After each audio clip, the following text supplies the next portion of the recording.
Hi guys, welcome back to my channel. I'm sorry about that intro, it just wasn't doing.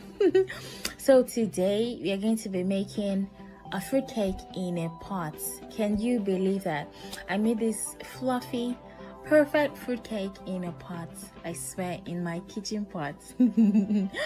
So, and I'm also going to be showing you guys a comparison between baking in a pot as well as baking in a regular conventional oven. So basically I baked two of those pans, one in a pot and one in an oven, so you guys can see the difference. And I was really surprised, I swear to God, I was so surprised. Can you believe that cake was baked in a pot? So if you don't have an oven in your house, this is the trick, guys. This is the video for you, and you have to watch it to the end so you can understand what I am talking about. Okay, so guys, I'm going to give you guys 3 different tricks to baking in a pot. The first thing you have to make sure is you have to make sure your windows are open, because guys, like, the kitchen was smoky as fuck, like everywhere was stuffy, and I was wondering why, until I realized that, okay girl, you're baking in a pot and your windows are closed, so I had to open up the windows. And the second trick is, when you turn on the heat, you have to turn on the heat to high at first for the first 5 minutes while your pot is on the heat, and then when you put your cake inside the pot, you should reduce it to the lowest, the barest minimum ever. Otherwise your cake will burn. It will like caramelize all around it, but the inside would not be done. So you just have a really hot pot and then reduce the heat so you can bake gradually.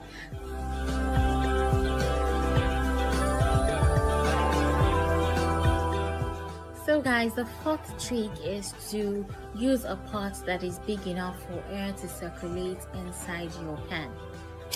Do you understand? Okay, which means that was the reason why I used that little bowl, you know, so that it will be small enough to be able to fit inside the pot while I cover it, and still there will still be space for hot air to circulate inside the pot. Do you understand? Okay, I'm sure you do. So guys, let's get back to this cake. So right now I'm trying to caramelize the sugar, because caramelized sugar kind of makes your fruit cake very it gives it a very brown color. That's if you don't have brown sugar, of course. And then it also gives you this caramel taste. It is really amazing, I promise you guys. Okay guys, so we're going to transfer this into a pot, and then I'm going to mix all my batter together, and we're going to put it in 2 different baking pans, and then we're going to put one in the oven and the other one in a pot.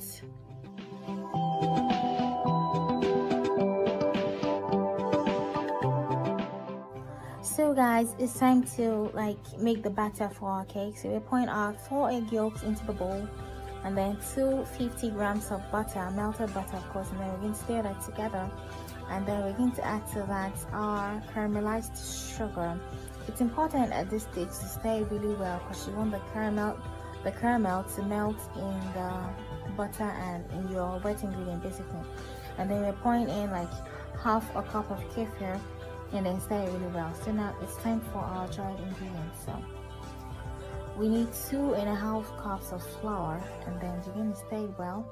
It's important that you don't overstir, because when you overstir your cake, it kind of beats out the gluten, and you don't want the cake to be tough. You want it to be crumbly and nice, you know, and spongy.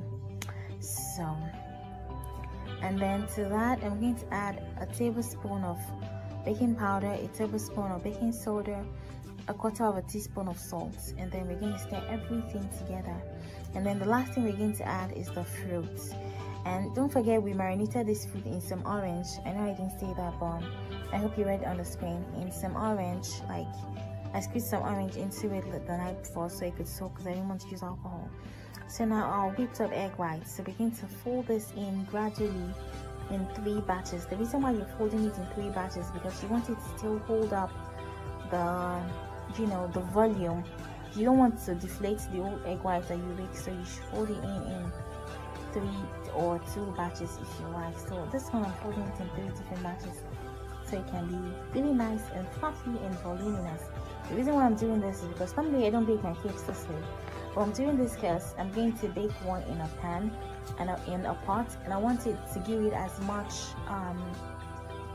as I want to give it a lot of chance to really rise. And I don't know, if you bake your cake this way, like you're already like helping it rise because of the air you already beat into the egg whites. So that's the reason why I'm doing this, because it never goes in the pot. So let's see how this goes, guys. So now I'm going to transfer the batter into 2 different pans, the same pans, and I'm going to try to fill them at equal lengths as possible, because I want to see which one bakes first and how it bakes and which one is better. You get? So I'm going to be using this non-stick pot and then I'm going to cover the pot and then leave it on for at least 20 minutes before I touch it. And make sure to reduce the heat to the lowest possible. So I'm going to transfer the other one into the oven and then wait for maybe 30-40 minutes and come back and check it. So guys, this was 42 minutes later. It's so funny. The other cake I baked in the oven was baked within 24 to 27 minutes, but this one took around 40, almost 50 minutes. And it's important to note that the first 20 minutes when I opened the pot, like the outside was brown but the inside was still not done at all, and the whole place was full of smoke. So what I had to do was to open the window and reduce the heat. And I think this cake is done. See, the knife come down clean, and then it is drier. I think it's a little drier than the other one, and it is spongier. I don't know how, but like I'm so surprised, like seriously, it is drier and spongier than the one that was baked in the oven. And if you notice, I didn't put the pan directly on top inside the pot. I put it on top of something, that way the heat was not directly on the baking pan. So see how dry this cake is, see how dry, or see how moist this one is. Wow. Okay, so guys, I'm going to take it out of the pan and show you guys how the look on the inside. So we're going to slice it open in the middle, so to be perfect. See how spongy, so spongy. Okay. So guys, we're going to cut this cake in the middle and see what it looks like inside. So let's see. Wow. Still very hot. And look at this one. This one already had time to cool down. Like, some is moist and just, you know, chilled.